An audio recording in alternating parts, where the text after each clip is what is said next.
আমি তোমার জন্য এমন চমৎকার জিনিস হাদিয়া এনেছি যে জিনিস তোমার কাছে নাই। সুবহানাল্লাহ, এমন জিনিস হাদিয়া এনেছি এটা তোমার কাছে নাই। বলবেন হুজুর আল্লাহর কাছে নাই এমন কোন জিনিস আছে? একটা জিনিস আছে আল্লাহর কাছে নাই, মাথা নত করা। এই জিনিসটা আল্লাহর কাছে নাই। আল্লাহ কারো সামনে কোনদিন মাথা নত করে না। সুবহানাল্লাহ। এবার আল্লাহ রাসূল এবার সাথে সাথে সিজদায় পড়ে গেল, ভাবতে আরম্ভ করেন আল্লাহর জন্য আমি কি আনবো। আল্লাহুল গনি ওয়া আনতুমুল ফুকারা, আল্লাহ বলে আমি হইল ধনী, তোরা হইল সব ফকির। সুবহানাল্লাহ বলেন। এবার রাসূল কয় আমি হইলাম ফকির, আমি বাদশার জন্য কি আনবো। সাথে সাথে আল্লাহ কলমের ভিতরে ঢেলে দেয়, আর তোর কাছে জিনিস আছে। এবার নবীজি বলতে আরম্ভ করে দেয় আল্লাহ আমি তোমার জন্য এমন চমৎকার জিনিস হাদিয়া এনেছি যে জিনিস তোমার কাছে নাই। সুবহানাল্লাহ, এমন জিনিস হাদিয়া এনেছি এটা তোমার কাছে নাই। বলবেন হুজুর আল্লাহর কাছে নাই এমন কোন জিনিস আছে? একটা জিনিস আছে আল্লাহর কাছে নাই, মাথা নত করা। এই জিনিসটা আল্লাহর কাছে নাই। আল্লাহ কারো সামনে কোনদিন মাথা নত করে না। সুবহানাল্লাহ। এবার আল্লাহরে বলে আল্লাহ আমি মাথা নত কইরাম গোলামের পর গোলাম হইয়া। সুবহানাল্লাযী আসরা বিআবদিহি, আমি গোলাম হইয়া তোমার জন্য আমি আমার জবানটা লইয়াইছি আত্তাহিয়াতু, আমার জবানটা তোমার জন্য লইয়াইছি মাওলা। জবান দিয়া যদি কোনদিন যদি জিকির করি তোমার জন্য করব, জবান দিয়া যদি কোনদিন কথা বলে তোমার জন্য বলবো, আমি আমার জবানকে তোমার জন্য হাদিয়া পেশ করলাম। সুবহানাল্লাহ। আত্তাহিয়াতু লিল্লাহি ওয়াস সালাওয়াতু ওয়াত তাইয়্যিবাত। আল্লাহ দুই নম্বর হইল আমার অঙ্গ প্রত্যঙ্গ আমি সবকিছু লই আইছি। এই হাত দিয়া যদি কিছু করি তোমার জন্য করব, পা দিয়া যদি চলি তোমার জন্য চলবো। বলেন সুবহানাল্লাহ। তিন নম্বর গিয়েছি মাওলা আমার তুমি কোন ধন সম্পদ দাও না, যদি দেও তোমার রাস্তায় খরচ করে দেব। আল্লাহু আকবার। এই কথাগুলো যখন বললাম এবার আল্লাহ তাআলা বলেন আসসালামু আলাইকা আইয়ুহান নাবিয়্যু ওয়া রাহমাতুল্লাহি ওয়া বারাকাতুহু। বন্ধু জিনিস দিলা তিনটা, তিন জিনিসের ভেতরে আমি রহমত বরকত মিশাইয়া দিলাম। নবী কয় আল্লাহ তুমি আমার জবানে, তুমি আমার অঙ্গ প্রত্যঙ্গে, তুমি আমার ধন সম্পদের ভেতরে বরকত দিলা। আমার উম্মতের বুঝি লাগবে না। আল্লাহ আমার উম্মতদেরকে অর্ধেক বন্টন করে দেই।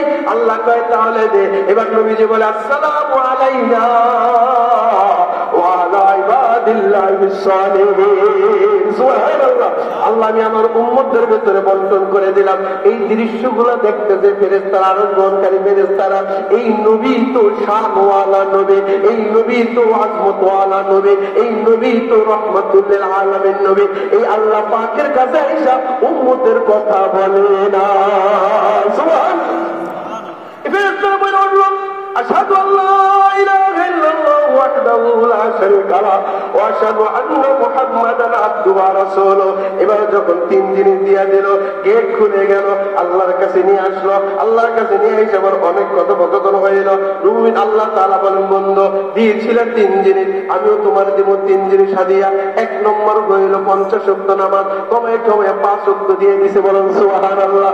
দুই নম্বর হাদিয়া সূরা বাকারার শেষ দুই আয়াত আমানার রাসূলু বিমা উনজিলা ইলাইহি মির রাব্বি ওয়াল মুমিনুন ইলা আখিরিল আয়াত, এই দুইটা আয়াত দিয়ে দিলাম। তিন নম্বর জিনিস বন্ধু তোমার হাদিয়া দিলাম, তুমি কাফের এবং মুশরিক ছাড়া আমার বন্ধু, তোমার বন্ধু তোমার যত উম্মত হবে সবার আমি ক্ষমার ঘোষণা দিয়া দিলাম।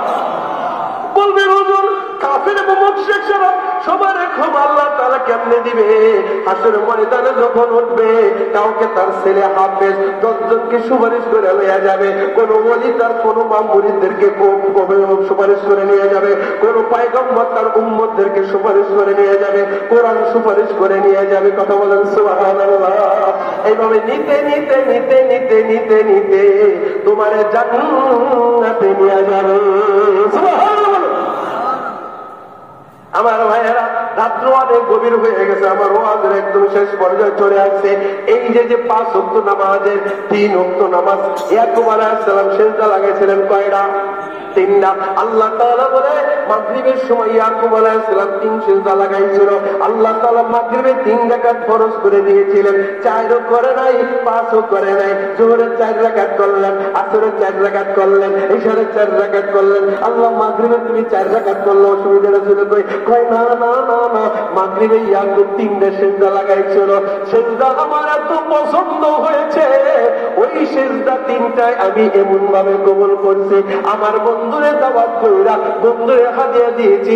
জগতের মানুষ দেখুন নামাজের ভেতরে ছেলের দিকে তাকাইয়া ইয়াকুব নবী 80 বছর কাইন্দা চোখের আলো পাইয়া ইউসুফরে পাইয়া আমার ইউসুফ সত্য ধর্মের শুকরিয়া স্বরূপ 3 সিজদা লাগাইছিল। এই 3 সিজদা দেওয়ার কারণে আমি মাগরিবে 3 রাকাত ফরজ করে দিলাম।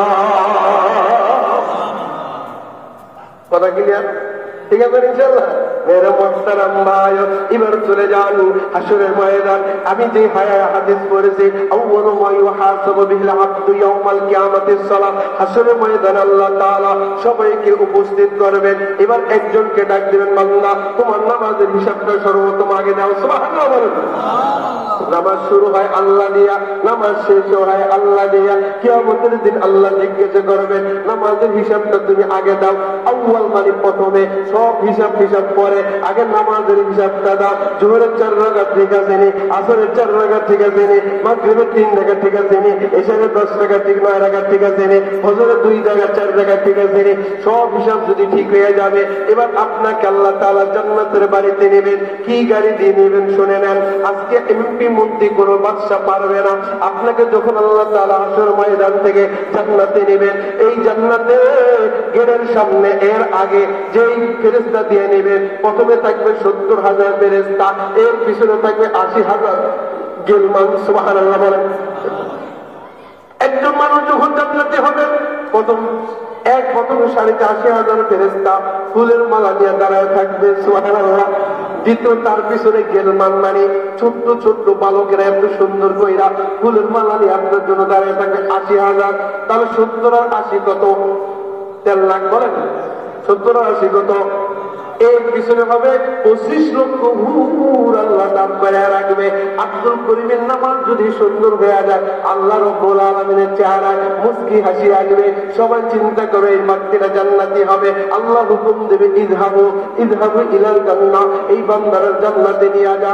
এবার ফেরেশতারা গলার মালায় দেবার, গলার ভিতরে মালা পরাইয়া ফেরেশতারা মালা দিয়া, গেলমানরা মালা দিয়া, জান্নাতের হুররা মালা দিয়া তারে মাথায় কইরা রাস্তা আরম্ভ করে দেবে।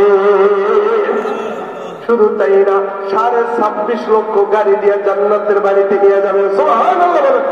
কয় লক্ষ গাড়ি? 26.5 লক্ষ গাড়ি। ডাইনে থাকবে গাড়ি, বামে থাকবে গাড়ি, সামনে থাকবে গাড়ি, পিছনে গাড়ি, উপরে থাকবে গাড়ি, নিচে থাকবে গাড়ি। বলবেন হুজুর গাড়ির কোন নাম আসেনি? কয় হা, এই মানুষটা যে গাড়িতে বসা থাকবো ওই গাড়ির নাম লা ইলাহা ইল্লাল্লাহু মুহাম্মাদুর রাসূলুল্লাহ। ডাইনের গাড়ির নাম সুবহানাল্লাহ, বামের গাড়ির নাম আলহামদুলিল্লাহ, পিছনের গাড়ির নাম আল্লাহু আকবার, সামনের গাড়ির নাম কোরআনুল কারীমের তেলাওয়াত, উপরের গাড়ির নাম দুরূদ শরীফ, নিচের কার্পেটের নাম হবে আস্তাগফিরুল্লাহ। সুবহানাল্লাহ। এই জন্য যে এই জিকিরটা করলে হয়ে যায় সুবহানাল্লাহ, আলহামদুলিল্লাহ, লা ইলাহা। বাইরে যারা আছেন তোমারে খাইবেন, ভেতরে হেন, বাইরের লোককে দেয় বলে সুবহানাল্লাহ, আলহামদুলিল্লাহ, লা ইলাহা। বাইরে যারা আছেন এখন দোয়া হবে, আপনারা তাড়াতাড়ি চলে আসেন। সুবহানাল্লাহ।